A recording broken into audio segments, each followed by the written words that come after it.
The following program is brought to you by Fanbags Cornhole, Chicago's official supplier of professional cornhole boards and bags. Choose from any of their officially licensed designs or have my boy Brian design a custom set using anything from a selfie to your company's logo. Visit www.fanbagscornhole.com and use the promo code BRAGS to get 10% off your entire order. That's www.fanbagscornhole.com and use the promo code BRAGS to get 10% off. Step up your game with Fanbags Cornhole.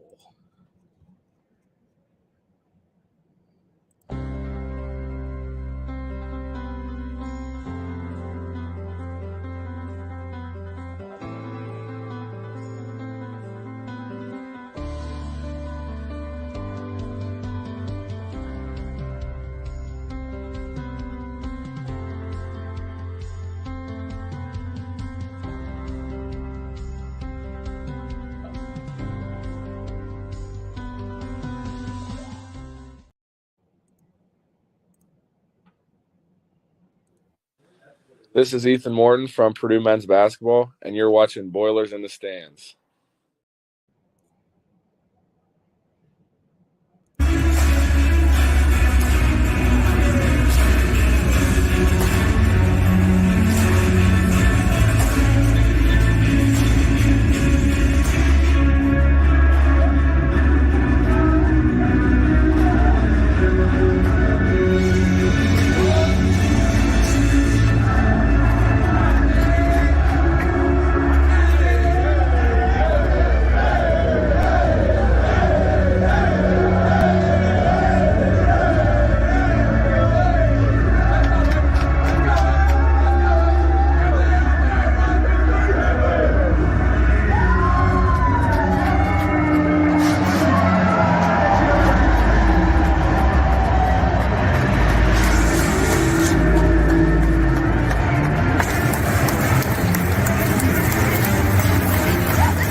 Welcome back, ladies and gentlemen. This is Boilers in the Stands. I am your host, Gregory Braggs Jr. Alongside me is Joe Jackson and Aidan Kunst, and getting ready to hop on in just a second after he finished with the post-game press conferences is our guy, Kraig Bowers.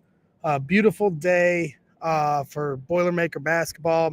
They kind of get off the schneid a little bit. A very much needed game, I think, for everybody. Players first and foremost, but I know I needed it, and I'm sure a lot of fans felt the same. I was starting to get nervous on a lot of different factors, whether it be the winning the Big Ten or, Zach Edey winning National Player of the Year. I mean, those things, in my opinion, need to be completely closed up, but today was a huge step forward in the right direction to get back on track to what this team has been building towards all season long, winning by damn near 30 points. They get a few buckets at the end to get it under 30, but just what the doctor ordered. Now they get a week off to look towards the Indiana Hoosiers at Mackey Arena coming up on next Saturday night. The house is going to be rocking. It's really, really good stuff, but I'm just going to throw it right to Kraig for our instant reactions on the game. Well, that was fast. I just saw it on. It's Kraig Bowers. He just popped on. I just gave my initial remarks. I just said, Kraig, like I was joking with some people in the tunnel that I felt like I needed this game more than anyone because I was so stressed out. I know the players needed it more and the coaching staff, but I just feel like as a fan base, we were completely on edge, and you could feel that to start this game with the way the fan base was all over the officiating, every little thing that should be called, because the Boilermaker fans are pretty smart when it comes to knowledge of the game, and they were calling out every single foul, and there was just this tenseness to it, and I felt like the team responded, and I think the officiating responded in kind too with some of the fouls that got tacked on early on against the Ohio State Buckeyes. But I just wanted to throw it to you for your instant reactions because I know we'll get into it all here as we go forward. Yeah, and you could certainly feel the tension in Mackey just from the fans in general, and I, like you said, I don't even think that tension was directed at the players so much as the fans have felt like things haven't been called. And I saw an interesting comment that said Ohio State must be confused because if they watch film the last two games, they thought everything they do and were doing today was legal coming into the game. And I think that was kind of the feeling of the fans of like, when are we going to get a game called fair again? And yeah, you're right. They were on them early and often. We needed a bounce back game. Ohio State is kind of a dead men walking type of team at this point in the year. They've got no postseason. They gave some fight in that first half. They kept it close for a while. But in the end, Purdue was just too much. And I think we end up shooting over 40% from three. We limit our turnovers after those first few right out of the gate. And we went back to our kind of more of our norm in terms of rebounding margin and free throw margin, and look like the team that we've been most of the year. 100%. And I'm going to do my best to mute my mic when I'm not speaking, and Kraig too, because we're literally right next to each other. There's Kraig. Wave, Kraig. Wave to my camera. So we're both on media row here today, which is really great to be able to do these from here to get these to you much faster. Please, while you're hanging out, hit that like button, especially those of you in the YouTube chat. Subscribe to our channel. We want to try to drive this thing to 1,000 subscribers. We're about 97 away, so we need your help. But please hit that like button. And Joe, your instant reaction for today's game. Yeah, just a good game overall. It was one that I felt like this was going to be the outcome, or this was the most likely outcome, I should say. Just Purdue doing what they wanted. Obviously, no Zed Key for Ohio State, so that's just another big that they don't have to throw at Edey, and they threw everybody at Edey. Even like a Kelly getting a bit of run at him and picking up three fouls in about a minute and a half. Not, there wasn't much he could do. Just a really dominant win, that one that Purdue needed just to get back on track. And now you have 5 days to rest, get ready for IU and then the final 3 games in general. So it was just a fun time to be in Mackey. It was one of those, especially as my time winds down in the paint crew. It was one of those that it was really fun being in there. So yeah, you're in the paint crew, you're second row, over here right by the tunnel as they run out, and you got to get there pretty early to have those kind of seats, and that just shows the commitment you have as a fan. And a lot of people were predicting a blowout. I was too nervous to predict a blowout, so I was hedging my emotions by saying I felt like it'd be tight. And talking to Bobby Riddell before the game, I said, typically it feels like Purdue only gets one of those a year at Mackey, and we already had one against the Michigan State Spartans. So for them to have now a second one, and it was just such a much needed one, a timely one, as we now only 3 games left in the season, it gets them back on track to win the Big Ten. The house was rocking, certainly in the first half. And then by the second half, it was kind of all she wrote. Zach, he didn't even play the last 10 minutes of the game and still dropped 26 points and 11 rebounds. Aidan, your instant reactions for today's game. Yeah, same thing as everybody. Return to normal for this Purdue team. I think, like you guys said, absolute perfect time to get Ohio State coming into Mackey. And they did what they needed to do, took care of business. It wasn't always the most pretty. I thought they let them hang around in the first half. And then kind of in that second half, it just, the fouls, I think, became too much for Ohio State to stomach. They were trying to, hold Okpara. When he got his first foul, they took him immediately right out. They were just trying to kind of hold him off, not play him as much as they could potentially have him down the stretch. Obviously, they didn't need him down the stretch because it was out of reach. But, good opportunity for most guys to get in there, see some shots go in for some guys. and just overall not work guys too hard. None of the starters played more than 26 minutes that Lawyer got. So those kinds of games you're going to have when you're an elite team, and today was one of those, and it's a good time to have it. Like you guys said, take a week off, get ready for IU, get ready for the stretch run here, and hope some things go right, so maybe we can clinch the Big Ten against IU. Yeah, I mean, we talked about season fatigue after the Maryland game in the post-game show, and for these guys to have, not very high minute numbers like we're used to seeing today, and get a blowout win, and be able to sit and relax here, maybe not relax, but sit for the rest of the week off and lead up to this game on Saturday night against the Indiana Hoosiers. As yes, the magic number is down to 2 to clinch a share of the Big Ten title. They could actually clinch the Big Ten title before they play IU if things go right. So, I just think that's just the timeliness of this is just it can't be overstated. And it's great to see because the last 4 games have been tough, but now you get 3 or 4 at home. You win the first one. Now you got IU and Illinois for your final home games and one, Wisconsin road game, squeezed in between. So, it's going to be interesting to see how they finish, but it just, back on the right track today is, I think, the operative word. So it'll be interesting. Tonight here coming up in just a little bit, you got Iowa taking on Northwestern. Then you got Indiana playing Michigan State as we skip to the look ahead, but it is kind of what's on everyone's mind. So I just want to point this out. And Indiana plays Michigan State on Tuesday. The Boilers don't have to play all the way until Saturday. Indiana goes and plays on a tough road game here on Tuesday night.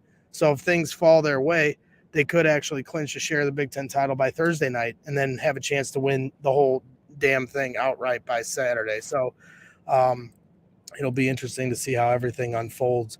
So moving on to the stats of the game, we'll break these down and see what we got here. So field goal percentage for the day, Purdue shoots 50% from the field on 27 of 54 shooting. Ohio State goes 40% from the field on 22 of 55 shooting. 3-point percentage, Purdue back. What goes down must come back up. Purdue comes back up to 44% from 3-point land, 7 of 16 from threes. Ohio State pretty cold from threes today, 26% from 3-point land, 5 of 19 from the 3-point stripe. From the free throw line, this was a huge disparity, and I know Craig's going to focus in on this as he always does when it comes to free throws and rebounds. 21 of 27 from the free throw line for Purdue, only 6 of 11 from the free throw line from Ohio State, so they dominated in that category. Turnovers, both teams with 11 apiece. Points off of those turnovers, though, Purdue had 15 to Ohio State's 11 points off turnovers. Rebounds, Purdue dominated in this area, 44 rebounds to only 21 for Ohio State. Not only is that an emphasis that Kraig continues to beat the drum on this show, but Matt Painter also said, they had to get more physical on the glass, get a nose for the ball today. And I felt like you saw that from Mason Gillis and Zach Edey in particular. 30 defensive rebounds and 14 offensive rebounds for Purdue, 16 defensive rebounds and only 5 offensive rebounds for Ohio State. Second chance points, 17 for Purdue, only 8 for Ohio State. Bench points, 32 for Purdue, so the bench lights it up, 19 for Ohio State. Points in the paint. This is something teams have been outscoring Purdue somehow, some way with points in the paint here over the last 4 games, it feels like. Not today. 40 points in the paint for Purdue, only 20 for Ohio State. Fast break points, Ohio State wins in that category, 9-7 for Purdue.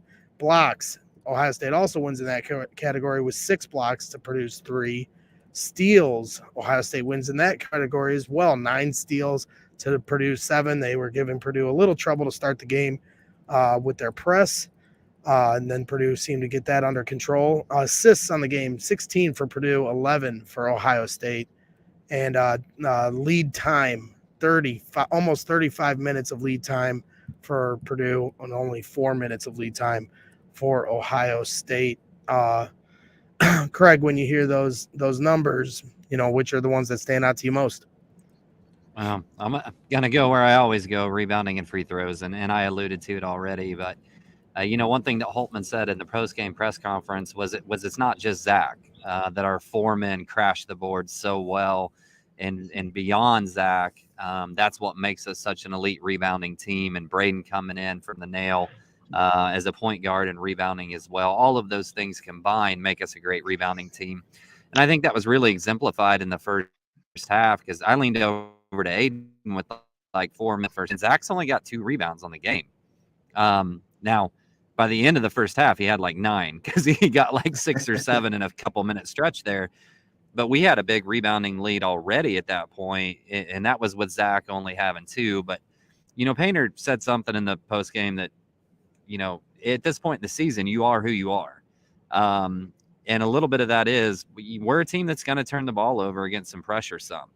But if you can balance that with a sizable rebounding margin, especially sizable offensive rebounding margin, then you can balance that some, because you're getting yourself more possessions there. And if we're going to turn the ball over a little, we have to be efficient and have a big margin on the glass to kind of balance that and make up for that in that regard.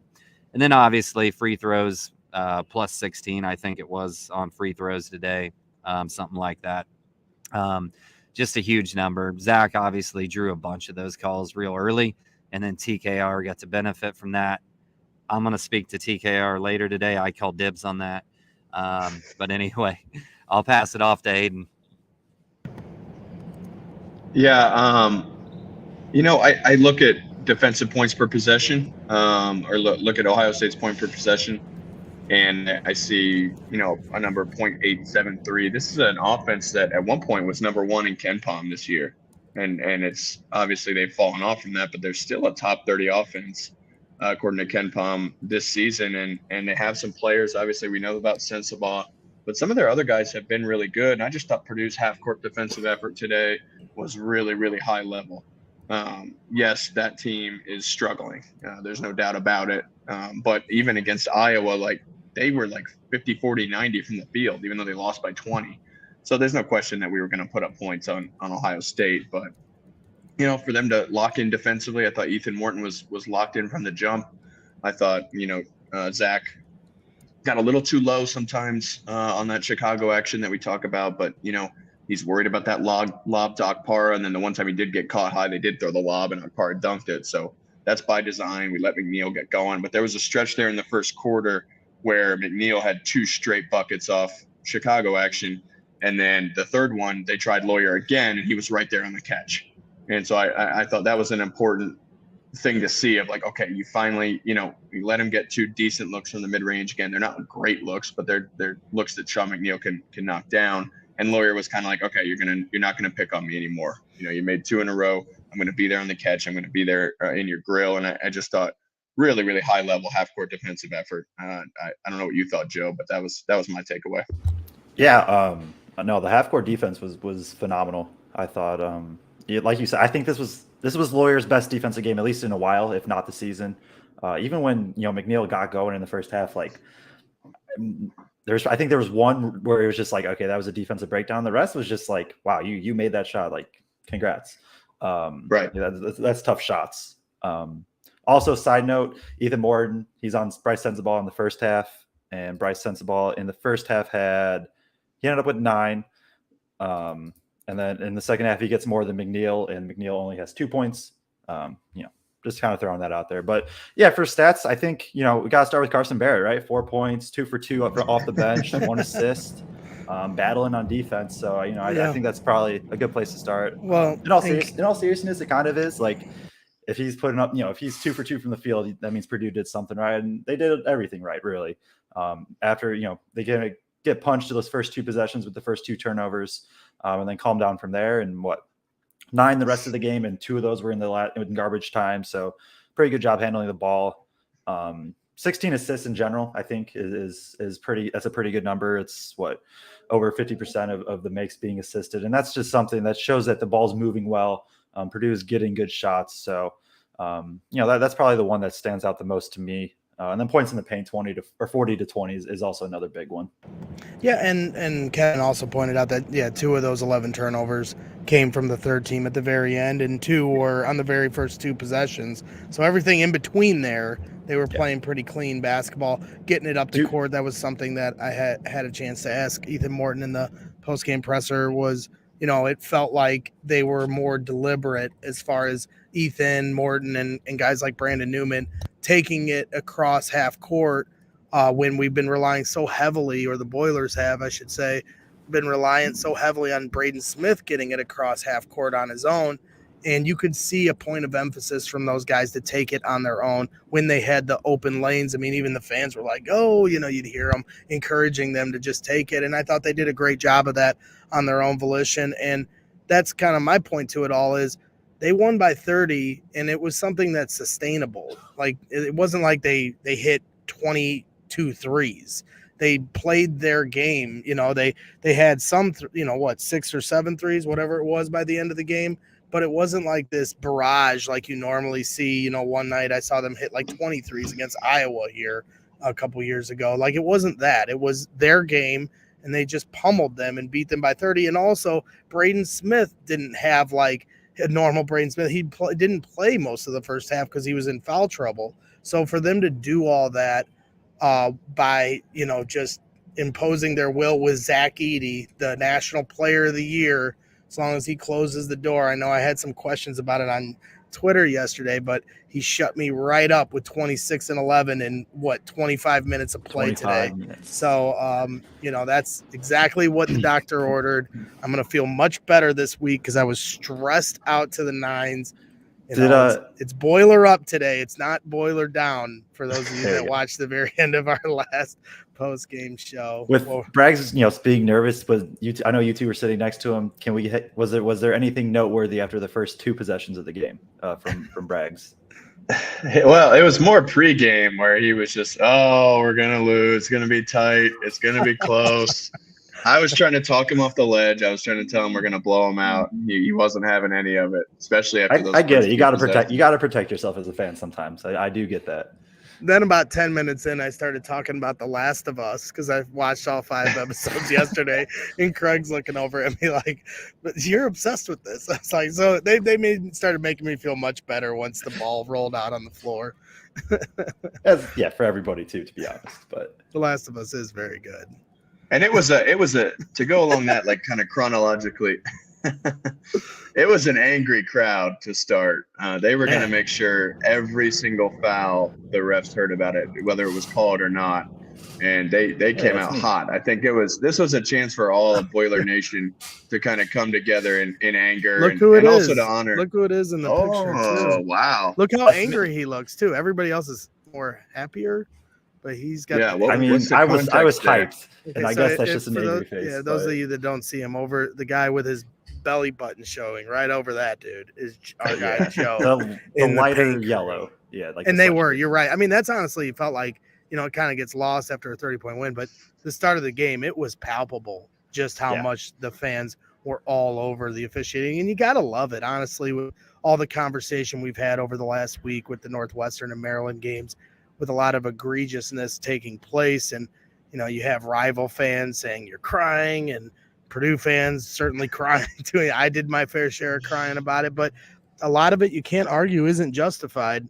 And they're not going to make it out of Mackey without calling the correct calls. And so you got to give the paint crew and all the fans in here a lot of credit for applying the pressure on them.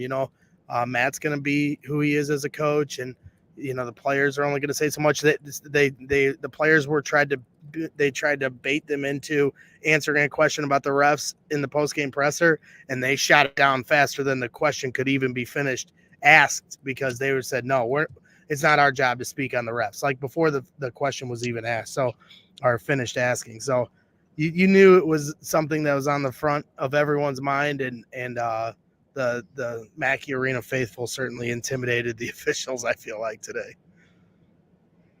Yeah, 100%. So, anything else before we move on to the next segment of our show? You got anything, Craig? No, let's keep rolling. All right, we'll keep it rolling so we can all, Aiden's got to get to, he's high school basketball coach, and they have their sectional draw here coming up. So he's going to be leaving us shortly. So we're going to try to buzz through some of these segments just so we can try to get as many thoughts as we can out. Then we can get back to our houses and watch this Iowa Northwestern game. So with that being said, we're going to give our shout out to our sponsors here real quick. And as we always do, and I got to give a shout out to Shire Insurance. And so as life changes, your insurance needs change. Shire Insurance Services in Crown Point, representing auto owners insurance, has been helping clients with their changing insurance needs for over 25 years. As an independent agency, we love working with auto owners to provide excellent service to our clients. Buying your first home? Start with Shire. Expanding your business? Start with Shire. Your teenage driver passed the driving test and you're worried about the increased cost in auto insurance? Start with Shire. That first baby is on the way and you want to reassess your life insurance? Start with Shire.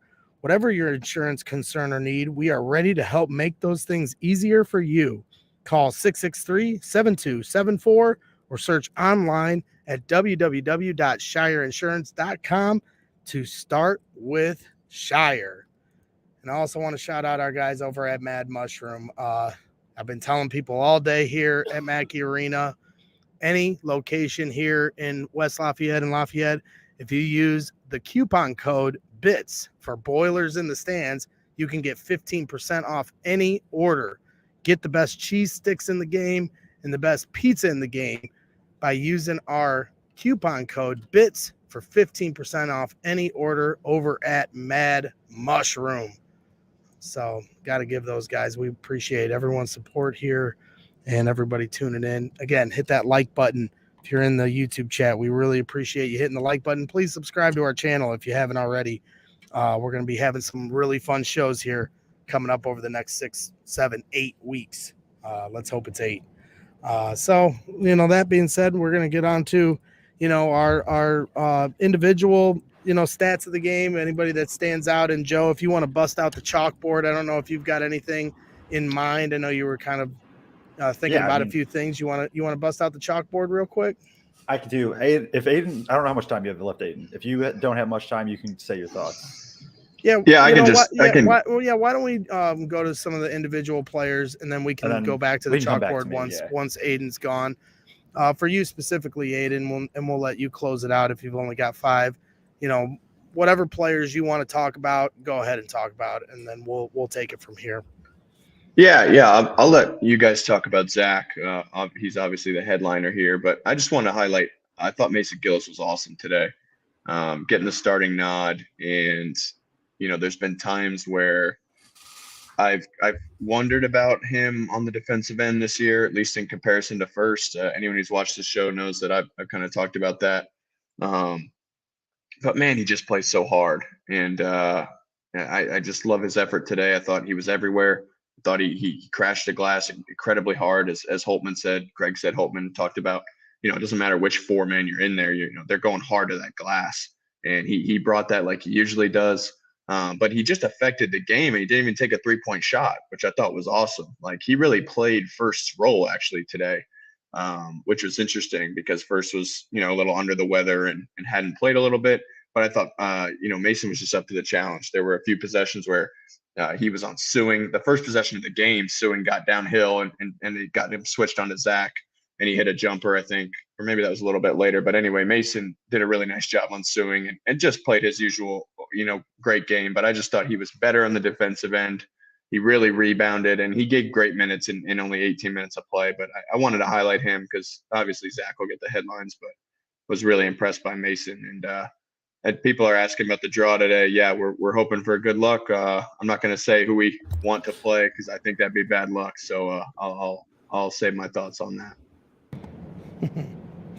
It's Mason started this game over Caleb, and we had people asking about this in the chat. I had heard Matt Painter say in his interview, during practice yesterday that First has been under the weather for like the last week or so. Aidan, do you think that this is more of a switch that they're doing for the lineup itself, or when Caleb's back feeling 100%, do you think they're going back to this, or is this more of a basketball decision? Yeah, that's what I'm wondering. We know Coach Painter's been hesitant to make lineup changes this deep into the season, at least with the starting lineup, and so the fact that he was willing to do this, even if there was some sickness involved, is interesting to me. I think he would probably stick with Mason now that we just got a big win based on what he's done in the past. I was wondering going into the game, I was thinking, well, maybe they're trying to get a little offensive spark. Obviously, we know Mason spaces the floor a little more effectively than Caleb does. And I didn't know if that was something to do, because at times, the last couple games, obviously it's felt like Braden, Zach, or what, or we're kind of dead. So I didn't know if that was the reason. I think that would be a good reason if it was. But if it was just kind of change things up, it seemed to work pretty well. And, Mason plays hard. He doesn't have quite the level of length and speed as first, which is why I don't think he's quite as good defensively, but he certainly showed well today against a really nice player in Sewing who could get to that left hand, get to those pull-ups. I thought Mason guarded him really well for the majority of the game. It'll be interesting too because we started first on TJD last time. So I would right. There's that aspect too. If they want to keep Edey off Trace to start the game against IU, then first probably gets to start, because I don't think you trust Gillis as much on Trace. So I think there's that aspect too for who starts next one. Painter definitely didn't commit or tilt his hand in the press conference afterwards. He just said, he simply answered that Caleb was sick, and then Caleb had to miss a practice, and that was the reason Mason started. He didn't make any statements about play or about the game or matchups or anything. So I'd be a little tentative in saying that this is a definitive switch going forward. It's one of those two where it's with just how skilled they both are in their own ways, it's I feel like it really is just matchup. You hope both are on, and then you can ride whatever matchup you want. And Caleb still played more minutes today. Yeah, it was about even, but it was 19-18. Yeah, so I think that kind of shows his hand a little bit as far as I wouldn't say Caleb first is in the doghouse by any means. Aidan, I know you got to get rolling here. You gave us some thoughts on some players and stats and things like that. You got any final thoughts before we cut you loose? No, just like I said, really, really nice, get right game for Purdue. They needed it, they got it, and it was a fun time at Mackey. It was nice to see some former legends in the house, Matthias, Travion, there a couple other guys in there, and I thought that was cool. Brandon McKnight, Walter Jordan was down there on the floor, just inducted into the Hall of Fame. So that was cool to kind of pay respect to some of those guys, and it just felt like a big party at Mackey, kind of a big, time for us all to celebrate, get off the schneid a little bit, and then obviously leading into the Saturday. So fun day at Mackey, and wish me luck with this sectional draw. Yeah, best of luck. But whoever you guys get, you'll be just fine. I know that, right? You ain't worried about it. Yeah. So let us know how that goes. Got a week off, but we're probably going to be doing a couple shows, maybe even more than a couple. Been talking to some different people, reached out to some different, former players and current ones, and some people in the media realm that we might be doing a bunch of shows here this week just to get all hyped up for IU and have some fun and do some coverage. So you'll probably be seeing Aidan and Joe on these wavelengths here on this stream here shortly. So Aidan, we'll talk to you here real soon. All right, guys. See you. All right, later. Good luck. I don't know why I said wavelength. I say a lot of stupid things. It's mostly being boiled. It was a win today, Just enjoy it. So just letting it all fly. I say a lot of stupid things. I know that. We learned that in the last show. You can only go up from last week, Kraig. Yes, I had more than a few people this morning texting me boiler down for my little snafu at the end of last show when I'm getting my boiler down, hammer up, boiler up. I get them all confused. I'm a moron. I think we all know this at this point. So I can try and work on this. I literally have my lights on. Here, you guys. You cut look away like from me for a second. I'll try. We see a little silhouette of a Joe. Kraig, let's talk about some of these guys. I don't know if there's any particular player. Obviously, we're going to get to Zach. I don't know if you want to start with him or if you want to touch on somebody else that kind of, I know you called dibs on Trace Jackson Davis. Do you want to start there or you want to wait? Sure, I'll start with TJD here, and obviously Zach's the story. And another double-double yet again. He got it real early in the second half. Only played 25 minutes. Ended up with 26 points and 11 rebounds or something like that.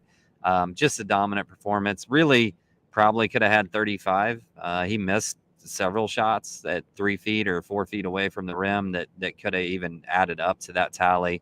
But another dominant performance for Zach once again. But I just thought TKR, by far and away, that was his best defensive game of the year. I've been pretty hard on him in terms of his post defense and just defending the rim in general. He walled up several times against driving guards and wings and just did a really nice job there. He got a steal. He only missed one shot from the field, finished with 11 points, only missed one free throw today. I think we got a little bit of glimpse of what the future is going to look like with him and Braden.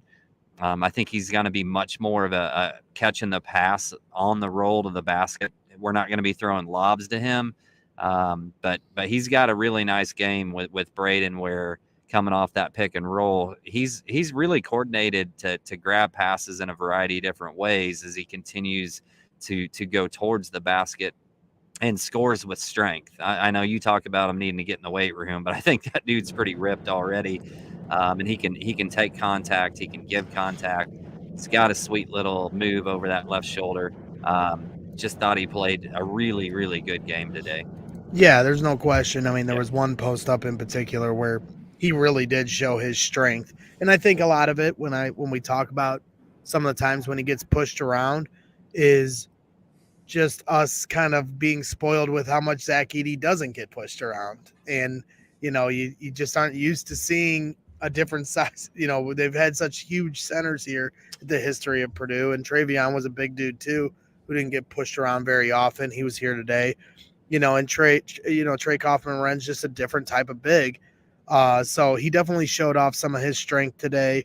The one moment where he, faced up on his defender and then gave like a little, one-handed running floater, almost half hook, to put it in. That was a really nice play. I thought when he faced up on him, he was going to pull up on him and do a little mid-range jumper, but he still attacked the rim, but facing him as he went and attacked the rim and made the bucket. And I think that's just some of the stuff I want to see more from him, and I know he gets limited minutes, but I just want to see his whole bag. I want to see his whole bag of tricks. And today he got a few more minutes and was able to show some of those things. And yeah, when you see that kind of stuff, you kind of start to see the light of what the future is going to be with, Braden and Fletcher and TKR. And I think they're in really good hands with all three of these guys.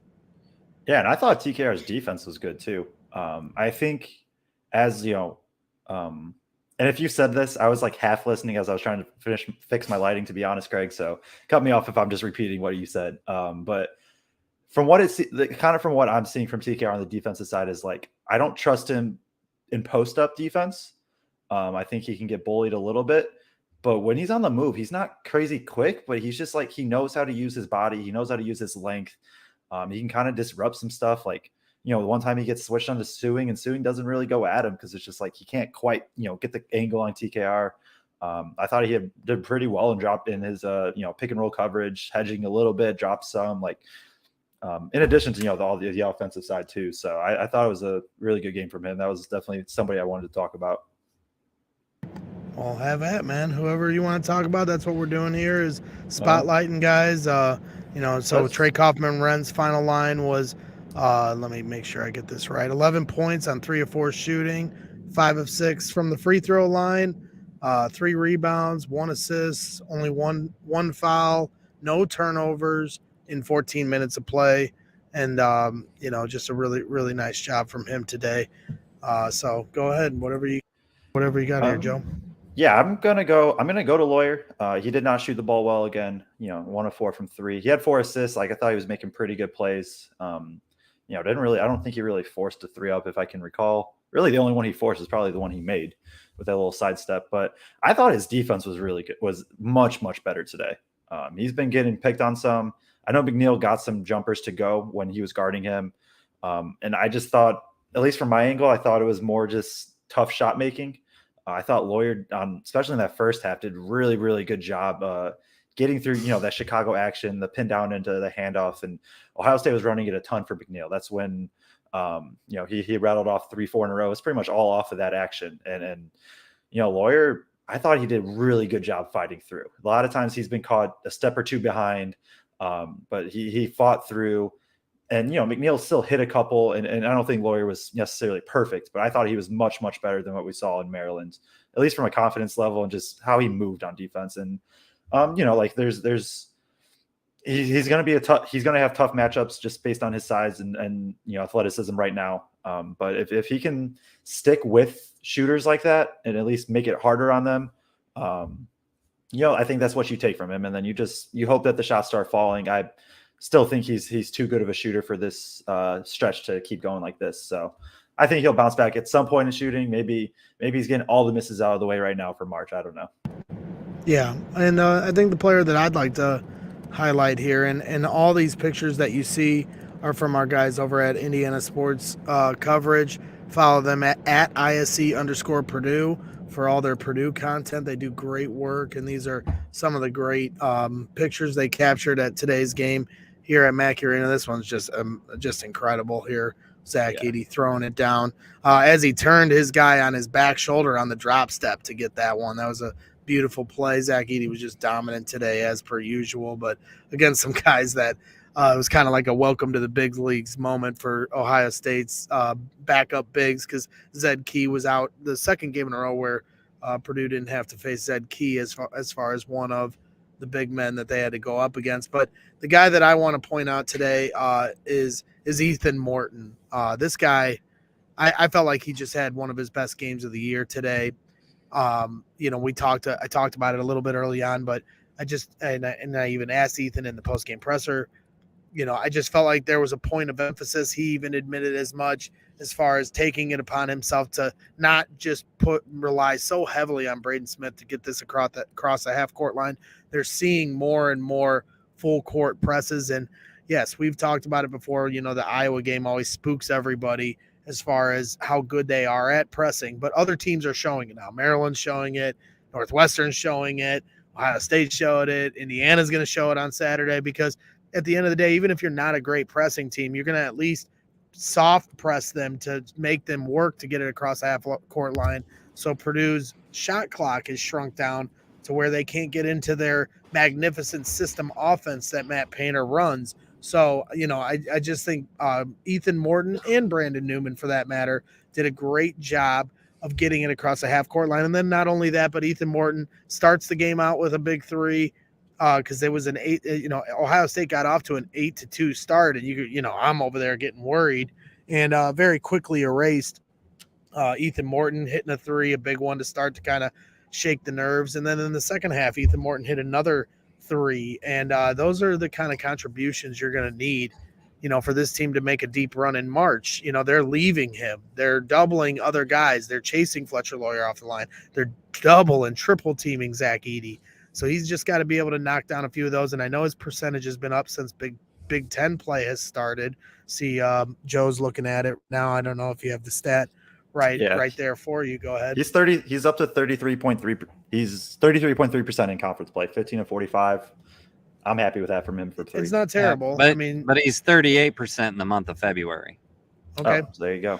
So that's, it's trending up. And, at the end of the day, that's who, if he was better than that, great. But even right there, you'll live with that, because at least you have to be respected, So Ethan Morton today, I think his official stat line was 7 points on 2 of 3 shooting, 2 of 2 from 3-point land, 1 of 2 from the line, 2 rebounds, 3 assists, only 2 fouls in 21 minutes of play. And Kraig even pointed this out on Twitter at one point, had a great defensive set against Bryce Sensabaugh, who's going to be a first-round pick in the NBA. And that's always going to be, Ethan Morton's bread and butter is his defense. And I thought he had a really nice day defensively. What about you, Kraig? Yeah, and that's who my second player was that I wanted to highlight. So TKR and Ethan, beyond Zach, I thought both did a lot of really good things today. And And yeah, I mean, Sensabaugh got some of his in the first half when Ethan was out, and then Sensabaugh kind of got some late. And that 20 points that he got today was not all against Ethan, and they weren't necessarily an impactful 20 points. He sat on 9 for a really long time in that second half before he kind of got some late buckets easy towards the end of the game. So I thought Ethan did great there, but I think just as importantly, we've come to expect that from Ethan defensively. But like you said, he did a lot of good things offensively. And not only did he get it across the half court line, but he was pushing it up into the paint and getting 2 feet in the paint and then kicking it out so that the ball could start swinging right away instead of having to stop everything and waste another 3 or 4 seconds before we get going there. Tried to attack the rim once. Didn't work out great, but Zach ended up getting a rebound off that and scoring after he beat the press. I think it is important to remember that Ohio State doesn't consistently press. That's not something that they're like, it is in their bag consistently. So, this isn't playing Iowa where they do that every game and do it at a super high level. So maybe take a little bit of that with a little bit of a grain of salt until we see it against somebody that does it all the time. That's what I wanted to talk about the press just a little bit. It was great. Purdue's broke the press great today. I hope to see a little bit more aggression like we saw today. Maryland's defensive press is so much different than what we just saw today. Ohio State was pretty much just bringing their top 2 guys and just kind of trying to force maybe a trap there and just slow them up. But like Maryland was, they are like hard trapping. Iowa was hard trapping using length. And it's a different look. I know, a lot of fans are wanting like push the ball more. And I agree to an extent. I think it's easier said than done. Against Maryland, Iowa. Maryland has the second, Maryland's defense is the second longest possessions and out of all defenses. So offenses take the second most time against Maryland's defense in the country. Iowa's top 30. Those are 2 teams, 2 presses that are designed specifically to really, really slow it down. I'm not saying that there's no room for improvement against it. I'm just saying I think it's a little bit easier said than done against those specific presses of just hey, let's push it up and score and push it up and score. Today, it was perfect. Ohio State, they bring their top 2, press it hard, and then they kind of fall back their last 3. And so that was the perfect chance. And I would love to see it from Morton, Smith, Newman at times. He looked comfortable bringing it up a bit. Yeah, he did, which is good to see. So I think it was great today. And I was a little surprised, if you're going to do a press, especially when Braden came out, the first possession, Braden came out in the first half because of foul trouble, and it was David Jenkins and Brandon Newman. I was like, oh, here we go. They're going to full court press. These 2 aren't as used to it. I know David's a savvy vet. But, if you're going to attack 2 guys, it's them to try to force some turnovers. And it was still kind of a soft press implicated. And you got to give Brandon Newman a lot of credit for recognizing that and just taking it across half court, not overthinking it, not waiting to, pass back. Just keep going forward if they're going to give it to you. We have Brenda Graves asking the chat idea. Brandon starting over Ethan. More buckets available. Thoughts? Brandon, I think, has really done a great job here the last 3 games. Northwestern, Maryland. No, the Northwestern game, I thought he played unbelievably good, even if the stats didn't show it. Maryland, he got a 3 to fall. I felt like he's been struggling with his shot lately. He got 1 to go down in that game, and he was still showing really great effort on the defensive end. And then today, once again, still showing up on the defensive end. He did get a 3 to fall. There still are those times where he takes threes that are kind of ill-advised. You can even see Painter's disdain after the shot. And, I know Brandon's always got the green light on inside his head, but, at the end of the day, he has to show some discipline. There was at one point where he took it across half court, broke the press. It was a really nice play. And Zach Edey's ready for the ball down low on the post up, and he fires the 3 up. And it clanks, and you turn your head to Painter, and he's pointing at Lawyer, go get him, and Brandon goes and eats some bench, and the assistant coaches are really stressing to him. You can tell they're talking with him about his decision making there. And we talk a lot about Brandon on here, but he certainly is a great shooter and has the capability of turning into a microwave and getting hot. And that's why I think Matt Painter is giving him as many minutes as he possibly can, because at the end of the day, just like David Jenkins said when he came on our show, it starts at the defensive end, and he gets his minutes. They both earn their minutes by playing hard defense, and then the rest kind of is going to fall into place. But as far as changing the starting lineup, I mean, we did discuss it after the Maryland game, but it was more about Fletcher Lawyer than it was about Ethan Morton, and it was because Fletcher was getting beat up defensively and Brandon doesn't as much. But at the end of the day, I think, Painter's not going to change up what he's been doing all season to get them to one of the best records in the country and in the Big Ten. Yeah, and I think just the way the rotation, well, one, Morton is a top 5 defender in the Big Ten. I think you start him, you stick with him. He was 2 of 2 from 3 today, 2 of 2 from 3, 3 assists, like really good offensive game from him too. And Brandon's been great. And if he can be that guy off the bench, like come in, he takes Morton's spot as, I'm going to check whoever's the best guy. I'm going to check him right now. And then if he can make a couple shots, like he, knocks down the first one, the second one, that's the play I have drawn up, is the one he airballed, but it was a really cool play design. It's a questionable shot, but if he's playing really good defense, then he deserves all the minutes he's getting. And then I think, for the starting over Lawyer, it's tough because it's like starting him and Morton together is what do you go to on the bench then? Like, how are you rotating? You kind of want one of Newman or Morton out for most of the time just because of how good they are defensively. And so if you're starting both, it makes it a little bit harder on rotations. Plus then gives a little different vibe off the bench with Jenkins and Lawyer. So I definitely don't disagree that Newman deserves minutes right now. A lot, he just the way he's played. He's earned them, and he's getting them. And Brendan says in the chat, we love Ethan. Can we love Brandon's defense? Oh yeah, it's been really good. And we do. We've given him a lot of credit this season. That's why he continues to stay in the lineup. At the end of we are fans, diehard fans here.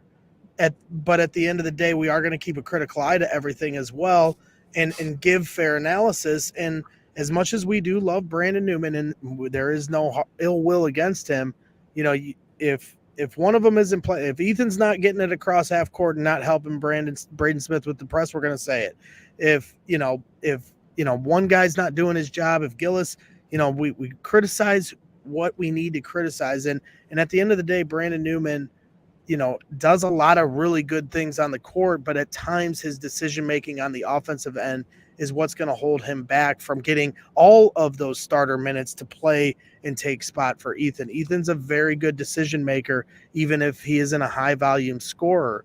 But everybody gets, Zach Edey. We've been critical of Zach Edey here over these last 4 games. So we're not picking on Brandon by any means.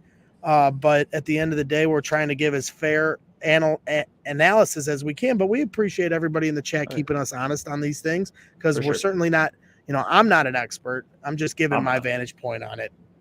I am. No, I'm just totally kidding. No, but just put this to bed right now, because I've already seen people start to talk about next year with Colvin coming in. Nobody's taking Ethan's spot. It's not happening. Okay. He's a long defender at the wing spot that can handle the ball, make good passes. And if he's shooting 35% or better from 3, great. But like Joe said, he's a top 5 defender, and we have to protect 2 smaller guards that are out there with him. Ethan Morton will be starting the rest of the year. Ethan Morton's going to start all year next year as long as he's back. That's not going to change. If you want to talk maybe at times about Fletcher, Brandon, back and forth, that's maybe a little bit more interchangeable. Fletcher's got a better handle. And when we look at teams pressing us, his ability to handle the ball, change direction with the ball while he's dribbling more effectively and efficiently is even if they're shooting about the same, is what's going to keep him on the court there, is in my mind. So, yeah. Again, and I appreciate you sticking up for Brandon, Brenda, I appreciate you challenging our opinions here. At the end of the day, you come to these games, just watch Matt Painter and, watch who he's, coaching up, and when things go right or things go wrong, watch what he's saying, to these guys and the way he's reacting, because, that's kind of tells you all you need to know. And, Brandon is a very solid player. but is he ever going to become a starter on this team? It's unlikely. And I think, Boilers fans had dreams of this last year, and then coming into this year, same thing. And, I think if fans just keep their expectations honest, then there won't be this feeling of disappointment as who he is as a player. I think, instead of, like this argument of, Brandon versus Sasha, or Brandon versus Ethan, or Brandon versus Fletcher, just let Brandon, just respect what Brandon has done in the role that he's doing. He's excelling in it. Last year he didn't get any minutes all season long. And this year he's found his way to have a solid role on this team. He could have easily transferred and went somewhere else to get more minutes. He chose to stay here and play with the number one team in the country for the majority of the season. He has a very good role on this team. And at any moment, he could break out. He hit a 3 today that looked real nice coming out of his hands. Then he hit another 3 in the second half in the corner that banged around and finally went down the well. And Brandon is capable of dropping 20 on you if he gets hot. And Painter's going to recognize that when he's in that moment, and he'll get that opportunity if that's what comes to him. He's had games where he's played 20 minutes in a game or so. But to hope that he's taken people's starting spots, I just think is an unfair expectation to have, and you're kind of setting yourself up to be let down there. And then I also think you're probably selling short what the other guys do on this team well and what their roles are when we're trying to pin these players against each other about, oh, this dude over this dude or that. But hey, we're all, Boilers fans, and he's a Boiler and we're all Boilers fans. So we're all rooting for the best for all these guys. And if he plays his way into the starting lineup, good on him. But at this point, I don't think any of us here on our show are saying it's at that point, but that's not to say that he's not playing very, very good basketball, especially over these last 3 games, especially on the defensive end of things. And today he got some of the 3-pointers to fall. So, that's absolutely where we stand with it. But Brenda, hey, I appreciate you keeping us honest here today. Yes, he scored 29 one time as a freshman. He is fully capable of that. We all know it. So let's move on here to some of the other. We won by 27, and we've spent 15 minutes talking about who should start on the show. And that's okay. But and we've spent 3 years, I think, talking about this potential of Brandon Newman, and I think we just have to appreciate who he is right now as a player instead of, this dream of him being a starter and what he could be as that. I think Matt Painter's a pretty smart coach, and he's going to do what's best for this team, and he knows who should be out there for whatever minutes they get. So I'm going to lean on Matt Painter's prowess when it comes to that. All right, so we've talked about a lot of the bench. We've talked, they had a really nice day today. The bench, what was it? 30 how many points was it off the bench? I'm searching for it here. 32 bench points. So, we talked about Trey Kaufman-Wren. We talked about Brandon Newman. We talked about, Caleb First coming off the bench, behind Zach Edey. So we've talked about some of the highlights there. Do we want to get to Zach Edey finally? Because I think going this deep into a show and not talking about the National Player of the Year front runner would be doing a disservice if we don't hit on him. So,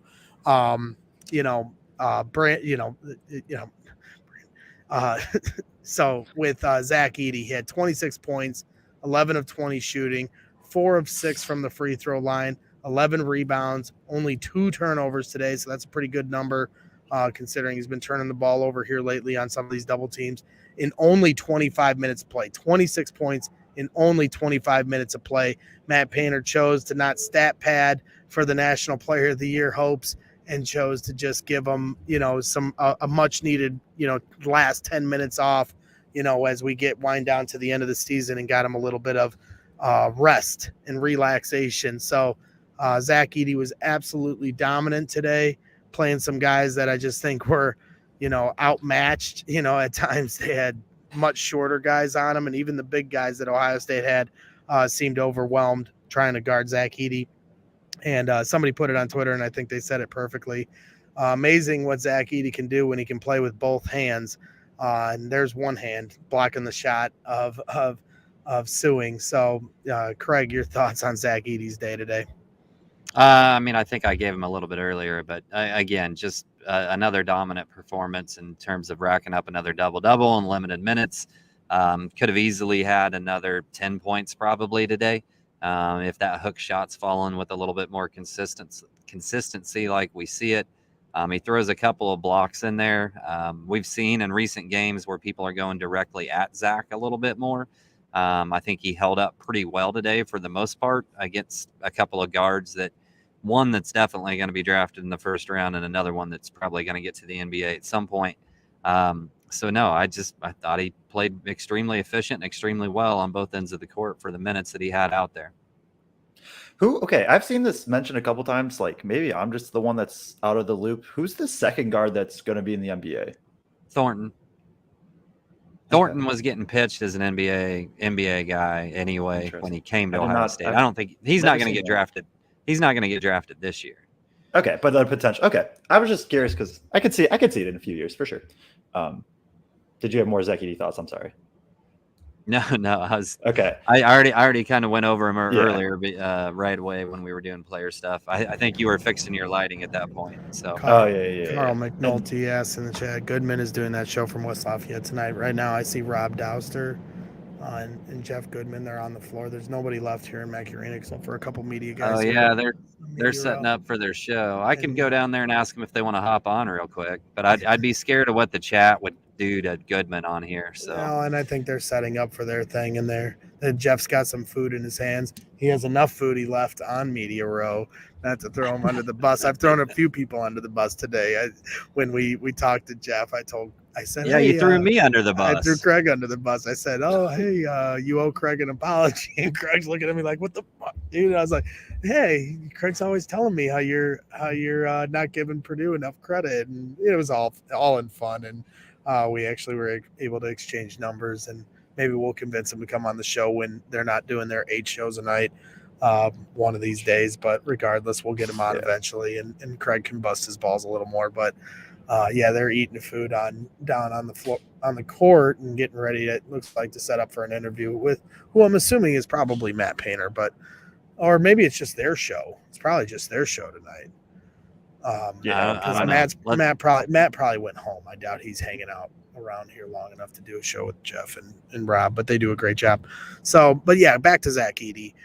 Yesterday I put on Twitter, maybe to most of Boiler fans' chagrin, maybe Kraig was, banging his head on the wall when I put it out there. But I have to be honest. Like I said, I'm only going to give my honest assessment, whether it's right or wrong. I'm still going to say it. And when Trace Jackson Davis, and the Indiana Hoosiers pulled out the win, against who the hell do they play now? My head's spinning after yesterday. Northwestern or Illinois? Illinois, yeah. Indiana pulled out the win at Assembly Hall against Illinois. Trace Jackson Davis, once again, he plays pretty much every minute of every game for IU and had another 26 or 28 points and 12 rebounds. And he's a great passer when they double team him. I'd put on Twitter that I felt like Trace Jackson Davis is really nipping at the heels of Zach Edey for National Player of the Year. And I said, I know Boiler fans aren't going to want to hear it when I say this. And then I tweeted that. And of course I was right. They did not want to hear this. And I had a lot of Boiler fans shooting back at me, the Vegas odds and things of that nature. But, I was just trying to be realistic about it. And, they're starting to gain ground on us. They beat us. I know Zach Edey outplayed him personally, but Trace Jackson Davis won the game when Purdue and IU played. I mean, he was a big part of it at least. And he's been phenomenal these last 2 months. And I was just really starting to get nervous that, like, if IU were to catch Purdue in this Big Ten conference race for the championship here, that they may consider giving it to Trace Jackson Davis. He's been that good. Zach Edey quieted those worries for me today. 26 points in 25 minutes, 11 rebounds, and he made it look relatively easy.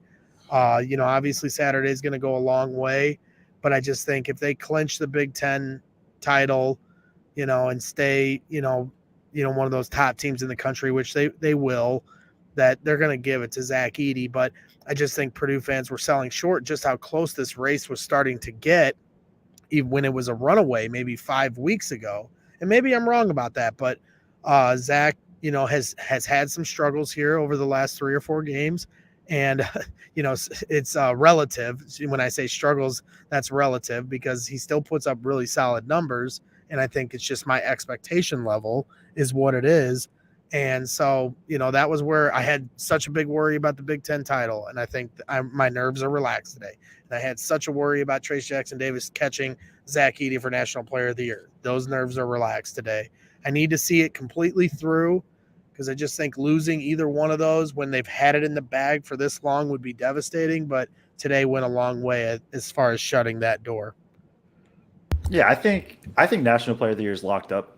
I think that's locked up for Edey. I think you can make more of the case for Big Ten Player of the Year for Trace. That would be, I think that's maybe the area where the legit argument will come in. You look at their Big Ten only stats, they're basically, this is not accounting for today's game, identical. They're averaging the same number of rebounds per game. Trace is averaging 0.1 more points per game. Sorry. So basically same number of points, same number of rebounds. Trace is a little bit more blocks and he has more assists. However, he's playing 6 more minutes a game than Edey. He is shooting much less efficient than Edey. He's taking more attempts and averaging the same amount of points. And like Trace is averaging more blocks, but I would argue Edey's at least rim defense is just as impactful, if not more, than Trace's. It's just in different ways, right? Like they've been better as of late. IU's perimeter defense has not been good for a lot of this conference season. And so everything gets funneled to Trace, and he's an elite athlete, so he can block a ton of shots.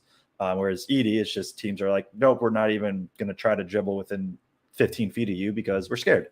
And you even saw that today a little bit. Like Edey blocks 2 downhill drives pretty early in the game, and then I forget the exact play or whatever. But I remember thinking specifically, it's just like, oh, I think maybe it was Sewing. It was like, wow, Sewing did not even try to go at Edey or even near to the rim because he didn't want to take on Edey. So he pulls up for, a 12-foot jumper, and then that's what it is. So I think National Player of the Year, though, when you look at the entire season, like IU had their big struggles. Trace did some too. So that's locked up for me, in my opinion. And then I think the Big Ten, like, I think IU probably loses at least 1, if not 2 more games. And so it's like, if Purdue, let's say Purdue goes 2-1 these last 3, and they beat IU, and then IU loses 2. So IU's at 8 losses, Purdue's at 5. Purdue wins the Big Ten outright. Like, I don't know how I think that'll be the tiebreakers. Edey was on the much better team. Yeah. And I just don't, National Player of the Year is the same. I think that's locked up. If we wanted to throw out November and December completely and start in January, then I think you could have that argument. Has he closed the gap? Yeah, he's closed the gap, but the gap was really, really big at one point in time. So I think that's locked up. I certainly understand the argument about Big Ten Player of the Year. I just don't see voters convincing themselves to beat the National Player of the Year in the Conference Player of the Year race. I don't think they're going to want to do it. And I think they're just going to, stick with where they think things are going to head in that National Player of the Year race also.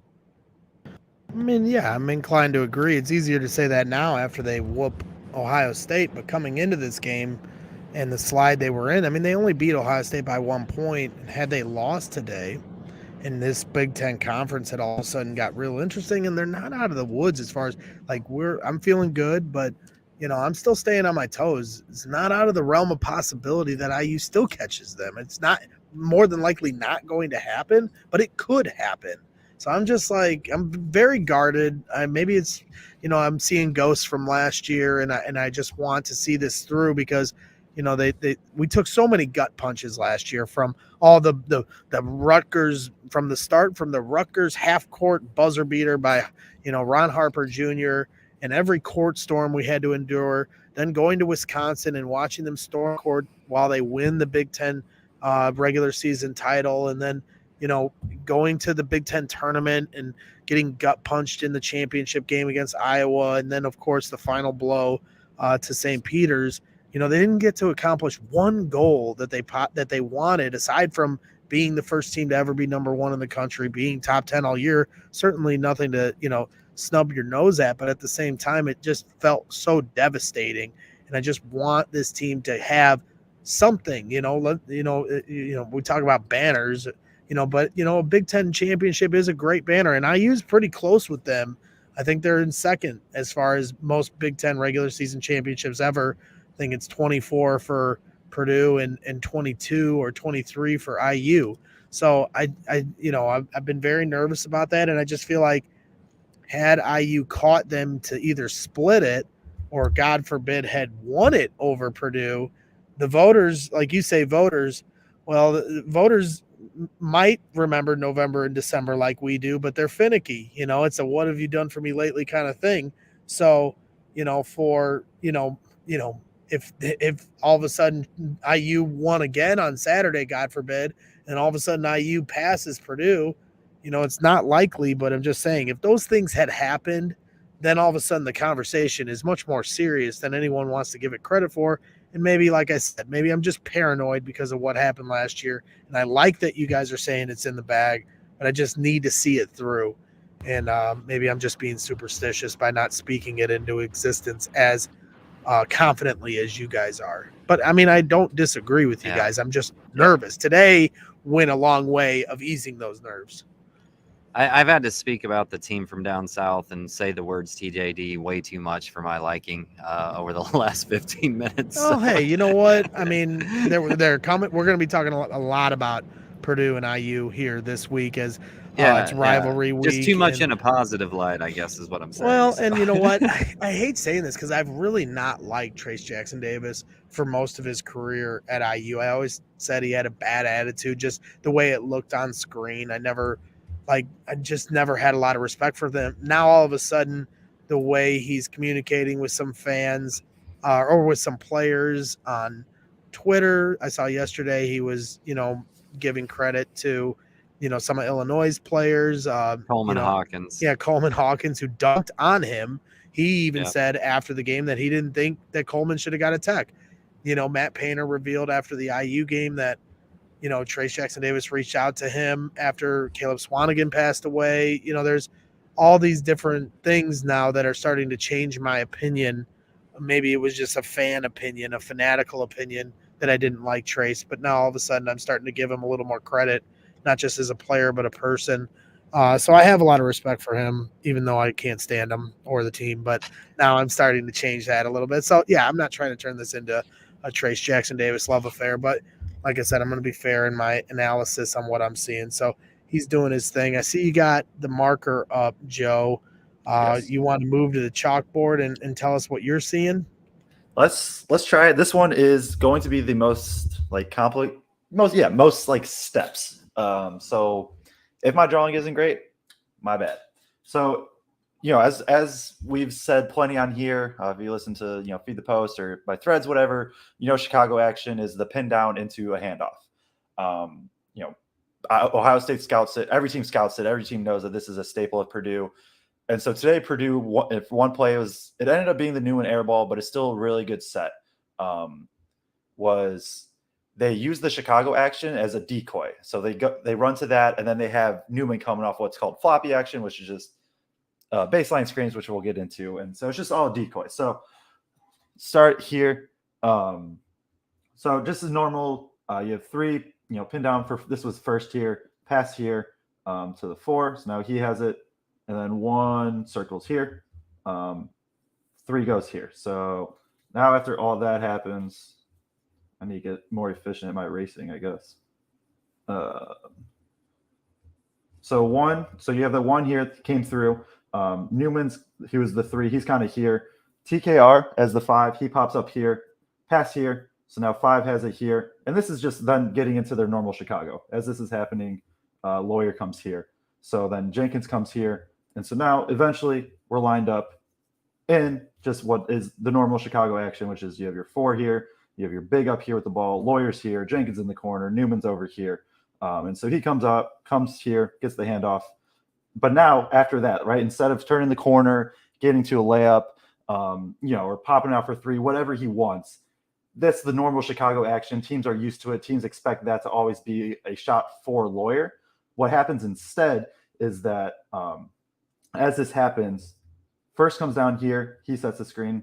I'll erase this. So now we have 5 here. We have, Lawyer with the ball here. As that happens, this handoff is here. He comes down here. Jenkins comes in, sets the screen. Newman comes off.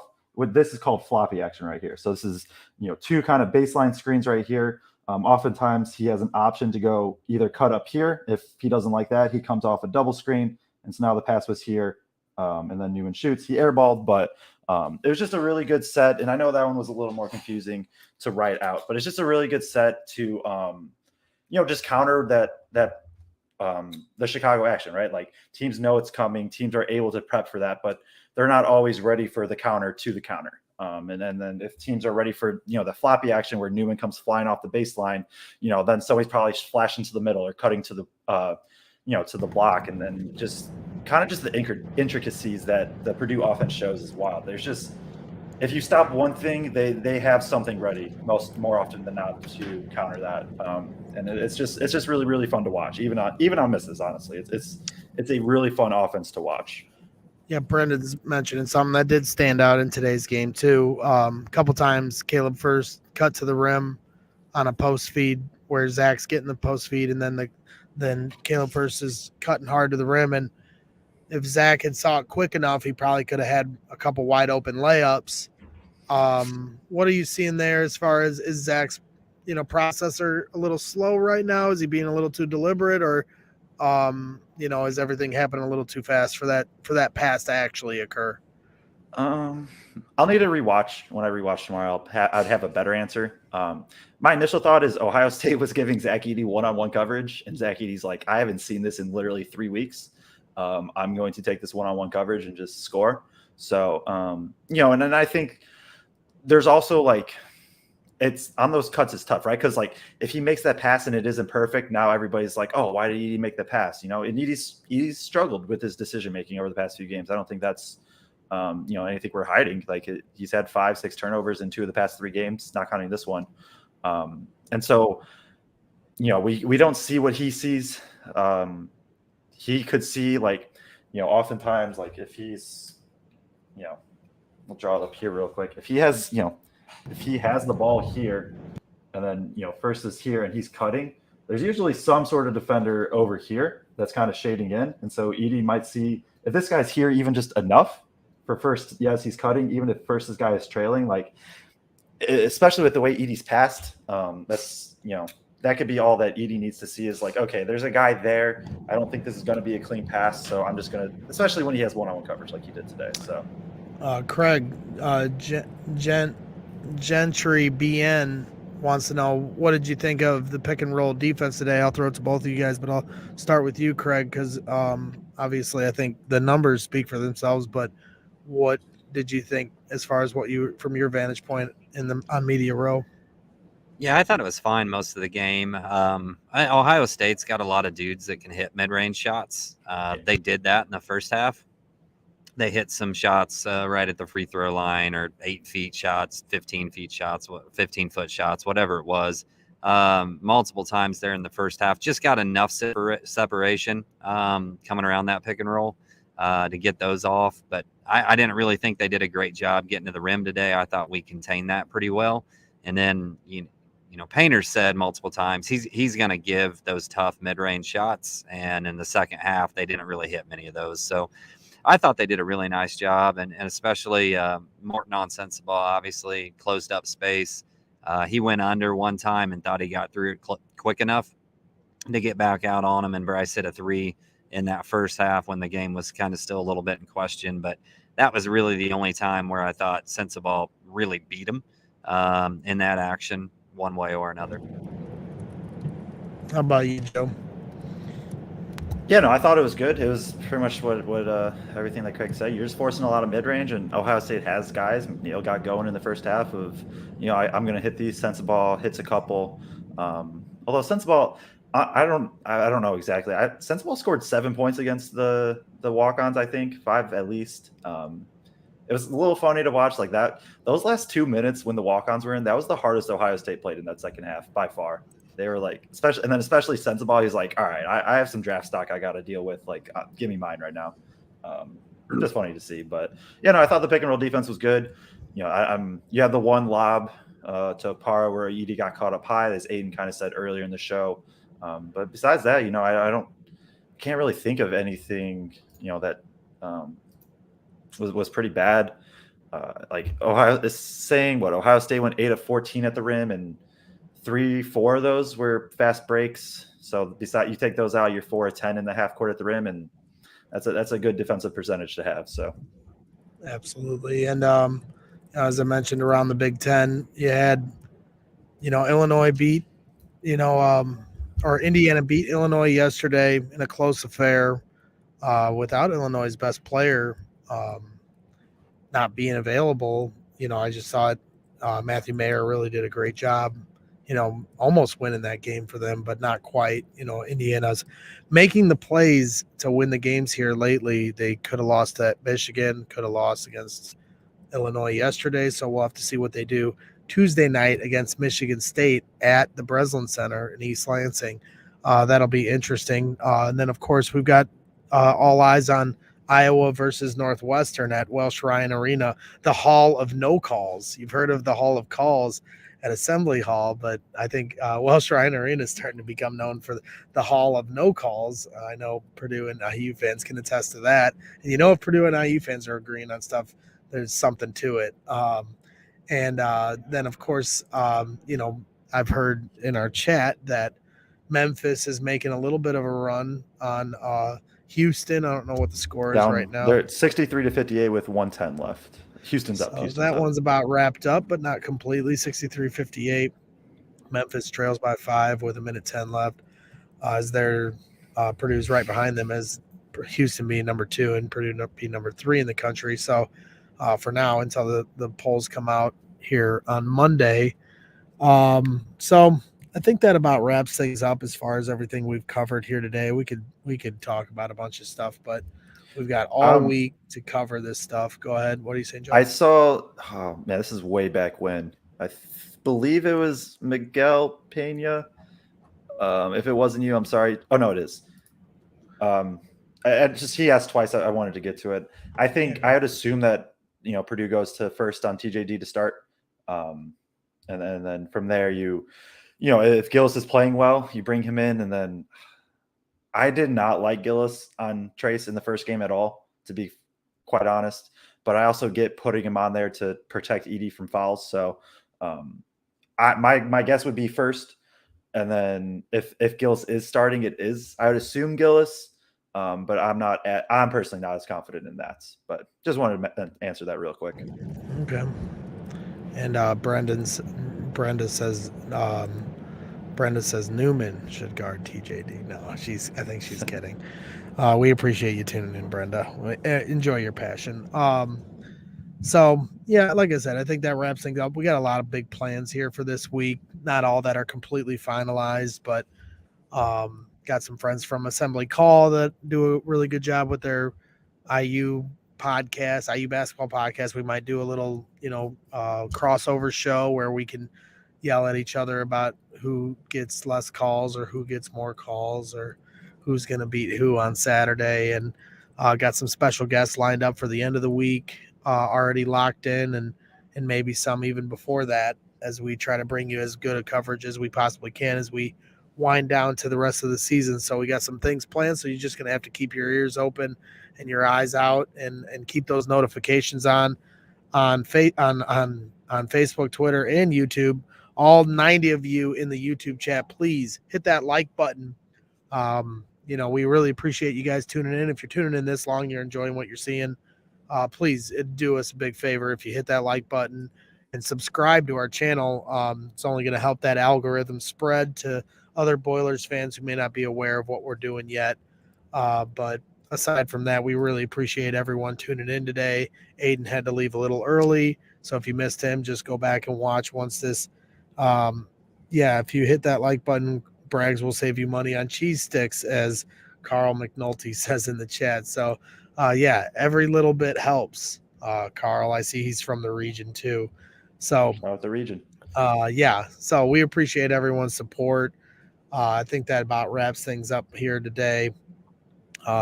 Kraig, final thoughts?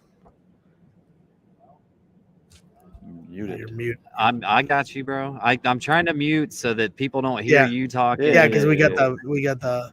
Yeah, we got right down there's Braggs. So, yeah, if anybody ever wanted to see a side profile of Braggs, you got it. Do that again. Right there. So, big week coming up in terms of having to take on IU. We've got 3 games left in the Big Ten. IU, Illinois, at Wisconsin. I was at Wisconsin last year. That game left a really bad taste in my mouth. One of those games that just ended in a way that didn't seem like it was I don't want to say fair, but just one of those luck shots, bank 3 that goes in that ends up being the thing that helps Wisconsin win that game. I can't wait to go back to the Kohl Center and watch Purdue beat them this year, hopefully. And Illinois at home, everybody's looking at IU at home right now, but Illinois at home is not going to be easy either. They've got a lot of length. Length has been an issue for us this year, but it is a home game. So 2 difficult games against teams that are playing really well right now, and then 1 game away where we've just always struggled at the Kohl Center. So lot to go still, but need to keep the train rolling and close this thing out and get number 25. Absolutely. Joe, your final thoughts? Yeah, it was good to see everybody bounce back the way that they did. Pretty much, good game across the board from everybody. It's a good confidence boost going into IU. Feel a little bad for Ohio State because this was just the ultimate get right spot for Purdue. Yep. And they just, they happen to be on the other end, and part of it was because of their play too. But and Ohio State's only won one game since Purdue beat 2023. They've won 1 game in 2023, I believe, right? Yeah. They've only won 1 game. Oh, 2. They won January 1st. Oh, okay. They won at Northwestern by 16. That was wild. That was so long ago. But yeah, good game. I was, fun atmosphere, fun to be there, and excited for everything that we have coming up this week, but then also the game itself. On the Pancrew side, I believe be camping out Friday night for it. So going to be a fun time. Can't wait for the game Saturday. Brian You're camping out? Yeah. Yeah, because Brian wants you front row. Apparently, third row isn't good enough for Brian. Brian wants you front row here. So the way it works is you show up and you're put in a lottery, right? And so you have your corresponding number for your group. And then as long as you're there the whole time, then they do the lottery and then you get randomly picked. So I've been front row once, which was really fun. Sometimes I'm more towards the top of the upper bowl, but this time I think we were 7th or 8th. So we got that. I think it was we were the 3rd row, it's always really fun to be that close. 100%. I just think it's funny that you look at that and all those other kids look like freshmen, and Joe looks like he's the 32-year-old PhD student in there. I am probably older than everybody else in that picture. There's a decent chance of that. So I like it. A lot of passion here at Mackey Arena. That's what you see in the Paint Crew. So that's what we try to bring here. Game balls. Do we want to give game balls out? Or we haven't done it individually yet on this show. I mean, Zach Edey is the easy one. Do you want to get tricky and give somebody else a game ball? Let's make all 3 of us give a different game ball. Okay, we'll do that. So we all pick somebody different. Now, okay? I'm going to go with Ethan Morton then. I brought it up earlier, and I think it's really important to highlight, the game that he had today. Like I said, hitting a couple threes, I think goes a long way with making defenses respect that, make them come out there a little bit, make them think twice about leaving them as open as they do at times. But more importantly, obviously his defense, I don't think ever goes underappreciated on this show, but the most important thing was, help breaking that press, not being so reliant on Braden Smith dribbling the entire, length of the court to break these presses to, once you kick it to that sideline one way or the other, whether it's him or Braden Newman. I thought they both did an excellent job today, breaking the press and getting it across. And but I'm gonna go with Ethan here. So Brenda, don't be mad, but I'm gonna go with Ethan Morton as far as my game ball for today, specifically for how they handled the press. Well, I'm going to give Joe the layup then. So I'm going to go ahead and take TKR. I think it's really important when that second unit comes in that they maintain defensive intensity. There's been too many times we've let people kind of go on a little run because we can't protect the rim. And we got to have somebody that's kind of a mainstay to get buckets, whether that's getting to the free throw line or actually hitting shots.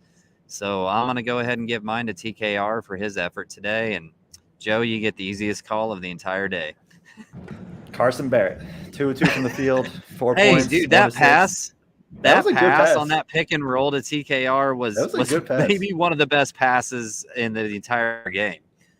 Yeah, probably second best behind Smith's no look to the corner. But yeah, game balls in all seriousness going to go to Edey. 26 points, 11 rebounds, 7 of them being offensive, which is, I think, in Edey's rebounding, how dominant he is rebounding is talked about not enough. Is that he just cleans up everything for Purdue. It's pretty wild. So 26 points in 25 minutes. Over 50% shooting, 4 or 6 from the line, 3 blocks, 2 turnovers. Just an all around dominant performance from the National Player of the Year. So one that we've seen plenty of this year. We have some different ones coming out. Brian Phillips has given it to Mason Gillis, who had a really nice day today. Fighting, got the starting spot here today. Another funny one I saw in there, I think it was from Kevin, said the Zebras should get a game ball. They finally came back to the fray with giving the foul disparity. I think the way Purdue fans would prefer it. Shot a lot of free throws today, but not as many as we pointed out in our group chat, as many free throws as we shot against Texas in the second round of the playoffs or the NCAA tournament last year. So there's still more room. We can shoot more free throws. Don't feel like that's enough. Don't feel like, hey, you gave us enough and don't give us any next Saturday. Spread the wealth, Zebras, but we appreciate you.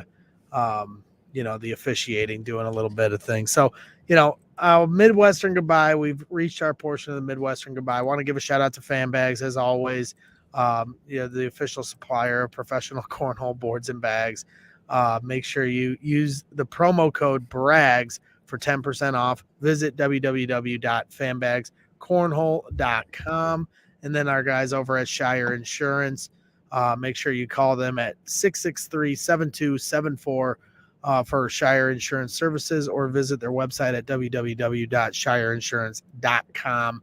And, if you're looking for new insurance, Troy and the gang are as good as it gets. And they're Purdue Boilermaker fans over there, so you're helping the team out. And, of course, Mad Mushroom. Got to give them a shout-out for their amazing pizza. Use the coupon code BITS, also known as Boilers in the Stands, but the coupon code is BITS for 15% off any order you make at Mad Mushroom for their cheese sticks or pizza or anything in between. So make sure you head out to Mad Mushroom tonight before you watch The Last of Us. I'm all over The Last of Us. Want to give Joe and Aiden a shout out, as I always do. Make sure you follow them on their podcast they do on their own accord. Feed the Post, a Purdue basketball podcast with Joe Jackson and Aidan Kunst. We've seen them here on our channels all season long. They do such a great job here and with the stuff they do on their own. So make sure you follow them on Feed the Post, at Feed the Post. Wait, am I saying that right? It's Feed the Twitter Post. At Feed the Post _. And then we're on Apple, Google, and Spotify. Yep. Apple, Google, and Spotify. Just like this podcast, or just like this show too. That's right. We're available on Apple and Google, or Apple and Spotify. Please leave us a nice review. If you've got nothing nice to say, then don't leave a review. I'm kidding. And search Boilers in the Stands across all platforms and you can find us. So I think that's about as Midwestern goodbye as I can get. I'm excited for this week. We've, get a little bit of a break as far as basketball games are concerned, and sit back, relax, and watch the rest of the Big Ten fight it out and see where the chips fall. But I'm not saying it today. I'm saying it correctly. I can promise you that, Boiler fans. I'm not going to mess it up today, or else this man might come and hunt me down. But it'll be interesting. And if we'll see how our schedule lines up for who we have on. But I can promise you this much: if we clinch a share of the Big Ten title, whether we're already live with a guest, but if we're not, I will go live, even if I have to sit here by myself. I'll be with you. I can join. Yeah. So whoever's available, it just kind of will be a matter of, the outcome of the game and if we're already doing an interview or not. But if they somehow clinch a share of the Big Ten title before next Saturday, we will go live immediately for that. And maybe we'll bring on some of you guys in the chat. You can give your thoughts. Maybe we'll throw the link out there and see if somebody wants to join us. So that wraps things up for today. For myself, I'm Greg Braggs Jr. To my right, Kraig Bowers as always, and underneath is Joe Jackson, and Aidan Kunst is getting his high school basketball game on. So this is Braggs in the Stands, and always Boiler Up.